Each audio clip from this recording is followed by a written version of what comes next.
encontramos. Eu queria agradecer muito ao Sr. Coronel Vasco Lourenço pela ideia,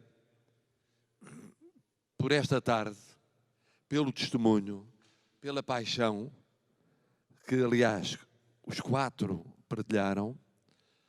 Agradecer também ao Sr. Almirante, aos seus coronéis, porque igualmente apaixonados em estilos diferentes. Uns paixão, outros paixão, racionalização, tanto ou mais do que paixão, mas paixão também. Queria agradecer a estes jovens. Eu próprio fiquei surpreendido pelo critério de escolha, não pela qualidade dos nossos jovens quando são muito bons. Temos do melhor, eu passo a vida a dizer isso, acham que é uma mania minha, temos do melhor que temos por toda a parte. Quando somos muito bons, somos muito bons. Somos excepcionalmente bons. E houve aqui, com estilos diferentes, realmente um critério de escolha que representa o reconhecimento do vosso mérito. Só 4 apontamentos, 3 ou 4 apontamentos muito rápidos. Porque correspondem a uma pergunta do Carlos, que foi formulada de outras maneiras por vários e várias. Que é, são jovens, entre os 16 e os 33, são porta-vozes daquilo que ouvem muitas vezes nos jovens entre os 16 e os 33, e há 4 ou 5 ideias que aparecem com alguma frequência. A primeira é: teria havido uma alternativa ao 25 de Abril e teria sido possível continuar a situação política e militar, económica e social que era vivida por Portugal em 1974? Sim ou não? De vez em quando aparecem umas vozes que dizem: não, era possível um caminho diferente que não aquele que foi seguido. Ora, a minha leitura é uma leitura particularmente privilegiada, porque é a leitura de quem, eu hoje recordei isso no discurso, de quem esteve desde a primeira hora, durante a Revolução, na Constituinte e depois na vivência democrática, ou acompanhando e analisando, ou pontualmente sendo o protagonista mais ativo, quem assistiu à gênese da democracia. E quem teve a possibilidade de conhecer a ditadura por dentro, uma vez que o meu pai foi governante na ditadura e no Império Colonial. E, portanto, eu miúdo, desde os anos 50, assisti, muito antes de 74, àquilo que era o processo da ditadura por dentro. E a minha resposta é muito simples. Não havia alternativa àquilo que foi a iniciativa do 25 de Abril, e ainda bem que foi quando foi. Se fosse antes, mas isso não se pode programar, se tivesse sido 5 anos, 10 anos, 15 anos antes, naturalmente tinha poupado o percurso de 5 anos, 10 anos, 15 anos. Se não tem sido em Abril, seria, como foi dito aqui, em setembro, seria em outubro, seria no ano seguinte. Quanto mais tarde, pior, em termos políticos, em termos económicos, em termos sociais e em termos internacionais, da inserção portuguesa no quadro internacional. Porque a situação vivida naquele momento era uma situação que era já impossível para o regime ditatorial. Não era assumido como impossível, não era assumido, mas era impossível. Era impossível politicamente, o regime estava exausto há muito tempo. Era impossível porque o regime descolara das classes médias, descolara de um grande apoio social que tinha sido o funcionalismo público à administração pública até aos anos 50, a campanha Delgado revela a perda de ligação do regime à própria base administrativa desse regime.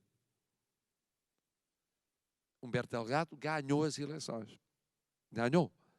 Isso é testemunhável porque nos poucos sítios onde não chegou uma ordem de última hora a proibir a existência de fiscais nas mesas de voto, aí onde não chegou, Humberto Delgado ganhou. Teria ganho em todas as mesas de voto. Isto é em 58, ainda antes da Guerra Colonial. Quer dizer, ao longo dos anos 50, a partir do fim da guerra, há uma descolagem da base de apoio. Há uma descolagem noutra base de apoio fundamental, que é a Igreja Católica. Começam a surgir movimentos católicos e protagonismos importantes, como o do Bispo do Porto, em 59. Organizações católicas que se afastam do regime entre o final dos anos 50 e ao longo dos anos 60.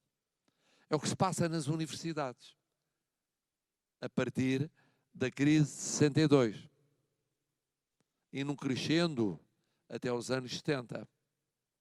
É o que se passa no próprio regime em termos de hierarquias militares. O golpe de Botelho Muniz, que falhou, porque era um golpe super estrutural, quer dizer, eram as chefias, uma parte das chefias, a fazer um ultimato ao Presidente da República, no Palácio aqui vizinho, no Palácio de Belém, para que demitisse o Presidente do Conselho de Ministros, Oliveira Salazar. Falhou, mas estava metido nele o Ministro da Defesa, o Subsecretário de Estado do Exército, Costa Gomes, o chefe de Estado-Maior General das Forças Armadas, alguns dos chefes militares, não todos, mas quer dizer, já havia a sensação de exaustão dentro do regime. Em 59 há o golpe da Sé, que falha. Em 62 há o golpe de Beja, que falha. Porquê? Porque não tinham apoios de base, mas mostravam o esvaziamento progressivo político do regime. É um esvaziamento lento. E é um esvaziamento que é compensado durante o período inicial da Guerra Colonial com os apelos ao congraçamento e ao reforço do regime. Portanto, economicamente, dá-se o primeiro choque petrolífero em 72, 73. O Orçamento de Estado começa a apresentar uma evolução financeira particularmente complicada para um regime que era fixista em matéria financeira, devido ao custo da guerra colonial. Já há afrontamentos no governo de Salazar sobre a construção ou não de Cahora-Bassa, em Moçambique, em que os ministros económicos dizem isso é incomportável em termos económicos e financeiros. Portanto, aqueles que aparecem agora são poucos, com a tese de que era sustentável, não era sustentável a prazo. Pode discutir se era mais um ano, mais 2 anos, mas o Presidente do Conselho de Ministros da altura pediu, na fase final da sua liderança do governo, 3 ou 4 vezes demissão de Presidente do Conselho de Ministros ao Presidente da República, por entender que já não tinha condições para exercer as funções.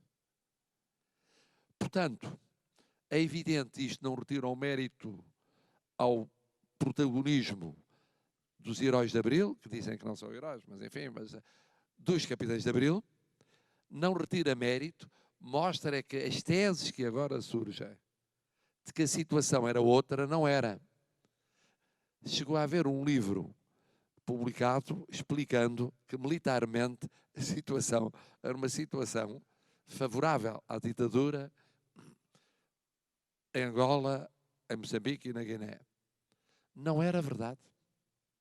O meu pai era ministro do ultramar nos últimos meses, foi à Guiné, foi a Moçambique e foi a Angola, e no regresso da Guiné e de Moçambique vinha com a exata noção que aí a situação militar era desesperada. Porque era uma situação político-militar que era desesperada. De incapacidade política em relação à situação militar. E havia, como aliás os capitães de Abril denunciaram, havia um bloqueamento, um beco sem saída político que acabava por transformar as Forças Armadas no bode expiatório da situação vivida naquela altura. Uma outra observação que muitas vezes é feita nos mais jovens, mas nos menos jovens também, é de que, apesar de tudo, a ditadura tinha vantagens relativamente a alguns pontos fracos da democracia nos nossos dias. Esse argumento aparece de vez em quando apresentado. Ora, como aqui foi recordado, é olhar para os indicadores educativos, sanitários e sociais, é recordar a taxa de mortalidade infantil, a inexistência de centros de saúde até às vésperas do 25 de Abril. O número de estudantes que chegava à universidade. Não havia politécnicos. O número de universidades.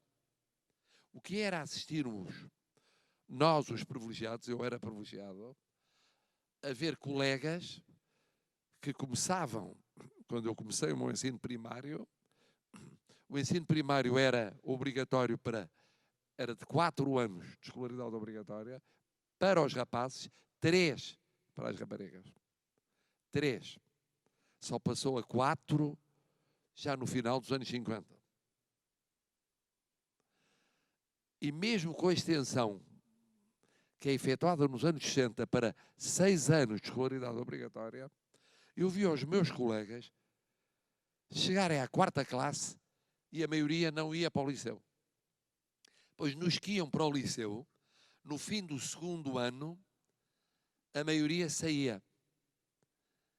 E os que aguentavam, chegados ao 5º ano, a maioria saía. E chegados ao 7º ano, era uma minoria das minorias que ia para a universidade. Que tinha poder económico para ir para a universidade. Se pensarmos na segurança social, ela só é estendida aos rurais em vésperas do 25 de Abril. Ora, Portugal era um país rural. Os trabalhadores rurais não tinham segurança social. Portanto, isto são factos, são dados quantitativos, reais, que é preciso recordar de vez em quando.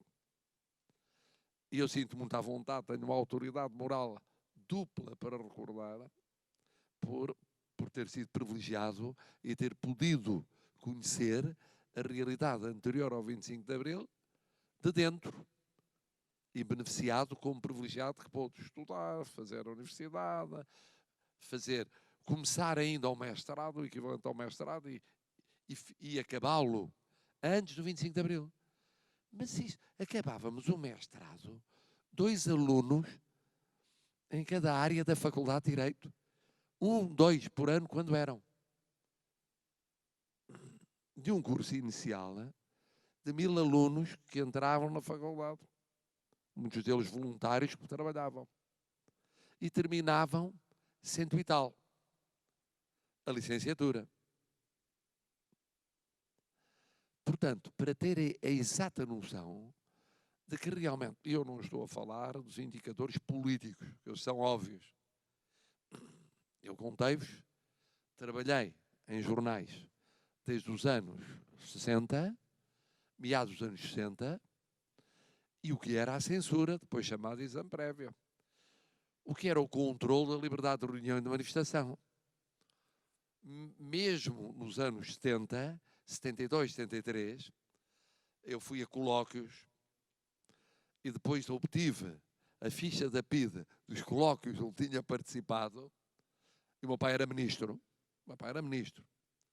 E era assim, o relatório dizia assim: o fulano tal, energúmeno, perigoso, radical e tal, era eu, filho de Sua Excelência, o Sr. Ministro das Corporações, Previdência Social, Saúde e Assistência. Portanto, meu pai era Sua Excelência e eu era energúmeno. Porque era a forma dele estar de bem com o poder e poder, efetivamente, fazer um relato do que se passava. As cartas escritas, eu era colaborador de uma revista moçambicana, O Tempo, onde as prosas eram sistematicamente cortadas. As cartas para o diretor, o Rui Cartachana, dele para mim, para o Craveirinha, poeta moçambicano, para figuras da oposição moçambicana, eram apreendidas pela DGS. Portanto, eram indicadores económicos, sociais e políticos. Mas podia dizer-se, mas o país acompanhava o que se passava na Europa em termos de desenvolvimento, apesar do esforço de alguns tecnocratas no início dos anos 70 e princípio dos anos e final dos anos 60, para descentralizar o continente, para lançar uma nova política industrial, de fazer algumas mudanças na educação. O último ministro de Marcelo Caetano Veiga Simão, apesar desse esforço, que estava sempre minoritário em Conselho de Ministros, sempre, a verdade é que nós tínhamos uma situação que era uma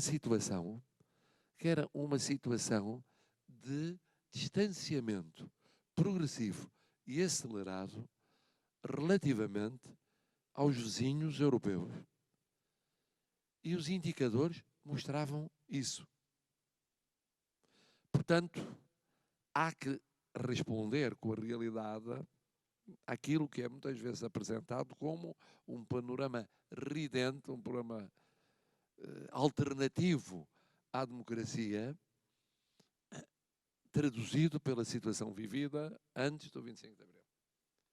Depois, há um outro tipo de argumentação, que é a argumentação, este aqui já é mais pesado, que é o seguinte: mas olhem para a democracia atual. Ela não frustra as expectativas do 25 de Abril, em muitos aspectos, sobretudo para os que viveram o 25 de Abril e para as gerações primeiras pós 25 de Abril. E em relação aos jovens, não há uma situação que os convida a ter de sair de Portugal para se realizarem profissionalmente, para poderem ter saída económica e social. Ora bom, estes são argumentos mais pesados. São argumentos mais pesados no sentido de que, para os mais velhinhos, nos quais me incluo, se pode dizer, entre o sonhado e o concretizado há uma distância. E realmente as democracias têm isso. Têm que ser construídas todos os dias. E a justiça social tem isso, tem que ser construída todos os dias. E o desenvolvimento é isso, tem que ser construído todos os dias. Não se pode ficar no ponto inicial, ou nos 10 primeiros anos, ou nos 20 primeiros anos, ou nos 30 anos seguintes. Porque as outras economias e sociedades não param. E, portanto, não há empates, nem na economia, nem na sociedade, nem na política. Quando se está empatado, está-se a perder. Empatar é perder. E perder, para os mais velhos, é a frustração dos ideais e dos sonhos. Para os mais novos, é a frustração dos ideais à partida. E por isso, o desafio do 25 de Abril, hoje, é o desafio de, não deixando de recordar o que existia antes, não deixando de recordar o ponto de partida e não deixando de recordar os passos dados, que foram, em si mesmos, muito importantes. A liberdade é muito importante. Haver Constituição é muito importante. Haver democracia representativa é muito importante. O poder haver democracia participativa é muito importante. Como é muito importante a inserção de Portugal no mundo. A inserção não apenas na Europa, mas no mundo que fala o português. Mas também no mundo ibero-americano. Mas também as relações com outros continentes. Mas também a relação com as comunidades portuguesas espalhadas pelo mundo. E o nosso papel privilegiado de pontes, que permite termos um secretário-geral das Nações Unidas, um diretor-geral da Organização Mundial para as Migrações, e termos gente do melhor em várias instâncias económicas, sociais e políticas internacionais, porque somos muito bons em termos de qualificação. Mas, além disso, temos que fazer mais noutros domínios. No domínio político, é a qualidade da democracia política. Temos de ter uma democracia política atenta à qualidade da liberdade e das liberdades, à qualidade dos direitos, à qualidade da participação, à proximidade entre governantes e governados, à qualidade da comunicação social. Uma comunicação social com dificuldades económicas e sociais é uma comunicação social fraca.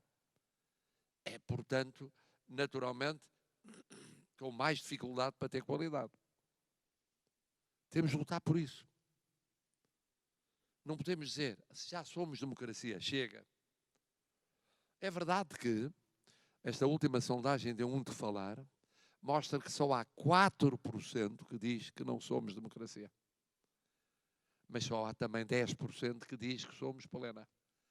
Quer dizer que há graus de democracia e devemos lutar por democracias de grau crescente. Mas não é só no plano político, é no plano económico e no plano social. No plano económico é importante. No plano social é ainda mais importante.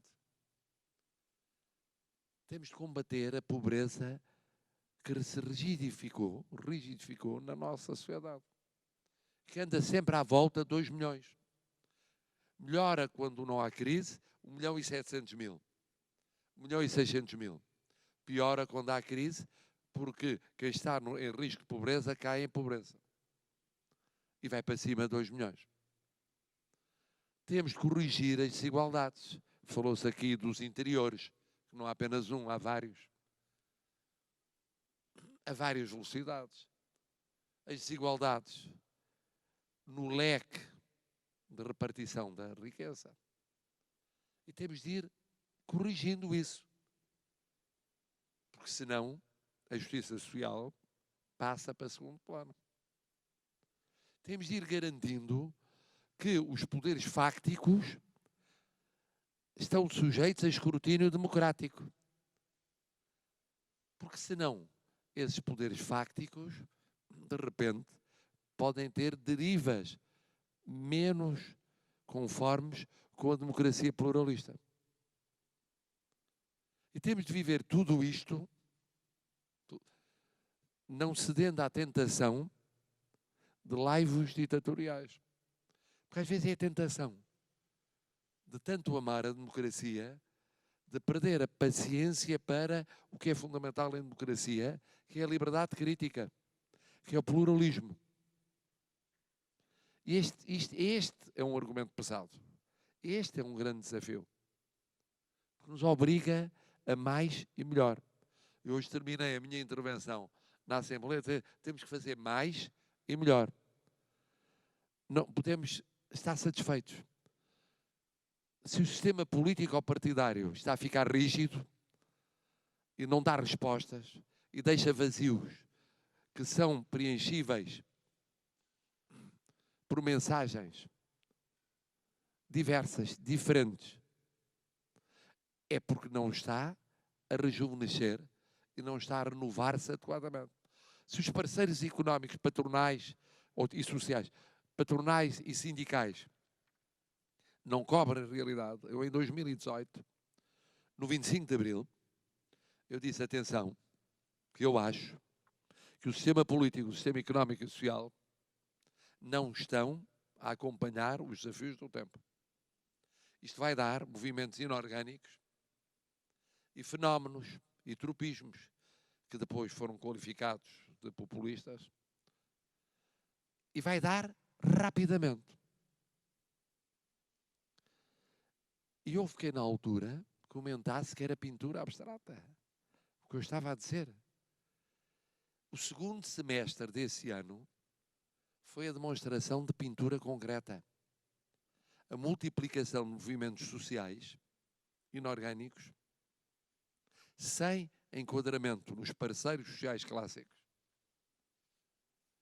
com novos protagonistas, e o aparecimento de novas realidades políticas a preencherem os vazios que eram deixados pelo sistema político existente. E a aceleração nos fenómenos económicos, sociais e políticos e comunicacionais é uma aceleração crescente. E, portanto, construir Abril hoje é construir Abril hoje a pensar em amanhã. E esse é o vosso papel, é o papel de todos nós, mas é sobretudo o papel dos que vão viver mais tempo e que têm naturalmente um dinamismo maior e têm uma atenção maior a novos desafios. O desafio do desenvolvimento em 74 era um desafio que já estava atento às questões ambientais, mas nada que se comparasse com a atenção hoje. Eu, jovem licenciado, fui trabalhar para a Comissão Nacional do Ambiente, que foi criada no início dos anos 70 por um conjunto de carolas. Isto é, que achavam que a questão ambiental era crucial. E eu lembro-me que os primeiros estudos que fiz foram sobre a poluição sonora e a poluição atmosférica no centro das grandes cidades. Não imaginam o que é que se passava, que em frente do Parlamento funcionavam fábricas no centro do Parlamento, no centro de Lisboa, em frente do Parlamento. E lá está uma chaminé. E então, quando se faziam esses primeiros estudos, olhava-se para quem fazia os estudos. Eu fazia da ótica jurídica, depois havia quem fizesse da ótica naturalmente ambiental. E achava-se que eram uns malucos, uns originais, que realmente, mais a Liga de Proteção da Natureza e mais outras poucas associações que existiam, que suscitavam essa questão. Hoje é uma questão básica na vida global de todos nós, para a humanidade. E, portanto, os desafios mudam com os tempos. Do que se trata ao construir Abril hoje é de olhar para estas realidades, olhar para os unicórnios, olhar para as alterações climáticas, olhar para aquilo que se transforma ou não transforma nas organizações internacionais, muitas delas obsoletas, como se viu durante a pandemia, na primeira resposta à pandemia por parte de organizações internacionais.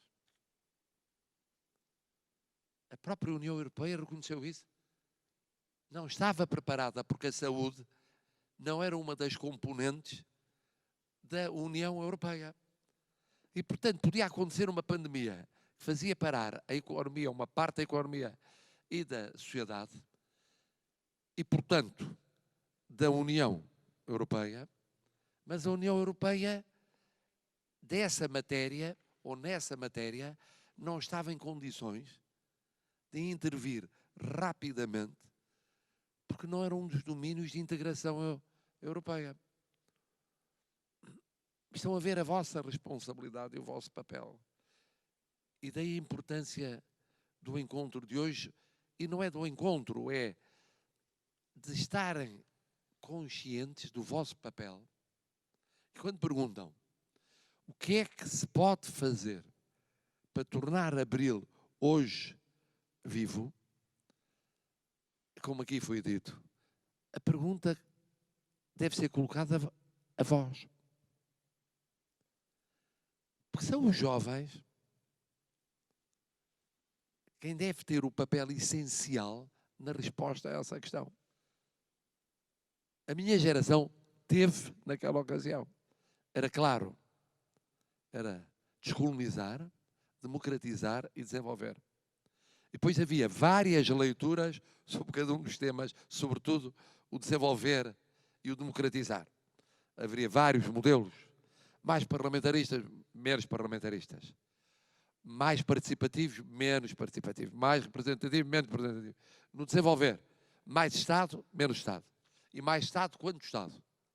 Até onde? Em que setores? Setor A, B, C, D, não outros. Isso foi debatido na Constituinte. E foi debatido durante a Revolução, e foi debatido no pós-Revolução. Hoje é mais complicado. É mais complicado do que era naquela altura. Porque os desafios são mais e são muito mais sofisticados. Cabe-vos a vós tomar a iniciativa em termos participativos. Liderar a contestação. Liderar a crítica. Liderar os movimentos de mudança.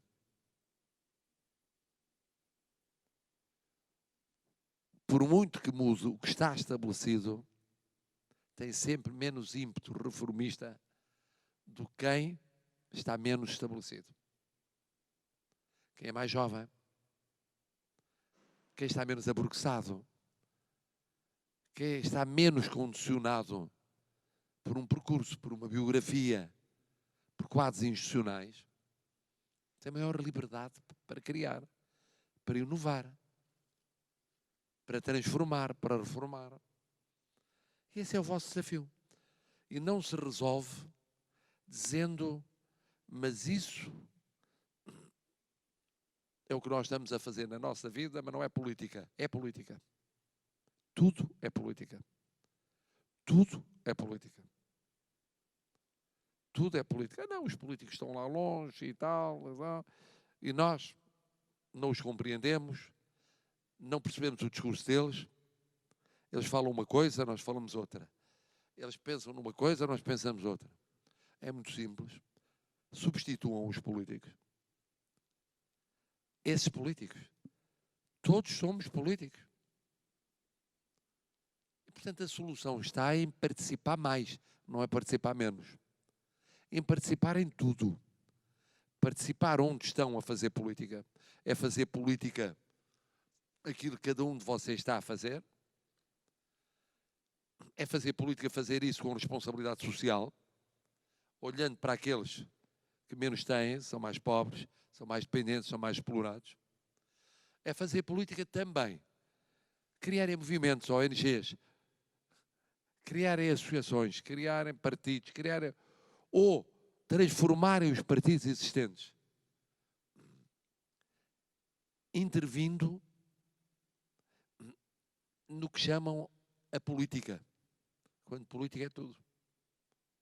O que não é solução é afastarem-se de, não participarem, não intervirem, não criticarem, não quererem mudar aquilo que acham que deve ser mudado. E há imensa coisa para mudar. Imensa coisa para mudar. A nossa democracia não é, obviamente, plena. E, infelizmente, a generalidade das democracias, para não dizer todas, não são plenas. Mesmo as que têm indicadores de desenvolvimento humano mais sofisticado, como normalmente se considera as nórdicas, por exemplo, ou tradicionalmente se considerava, não são plenas. São democracias imperfeitas. Isso é mau? Não, é bom. É bom porque faz parte da lógica da democracia a imperfeição. Tem que se lutar por reduzir a imperfeição. Só as ditaduras é que acham que são perfeitas, que estão completas, correspondem à vontade do ditador ou dos ditadores. E mesmo assim enganam-se, porque falham. As democracias são feitas como toda a experimentação científica e todo o progresso humano. Acertar e falhar. E acertar e falhar. E por cada 4 vezes que se falha, acerta-se uma. Mas acerta-se e dá-se um passo em frente. E era essa a mensagem que vos queria deixar aos mais jovens, que é agradecendo estarem aqui, louvando o que estão a fazer, cada um no seu domínio de atividade,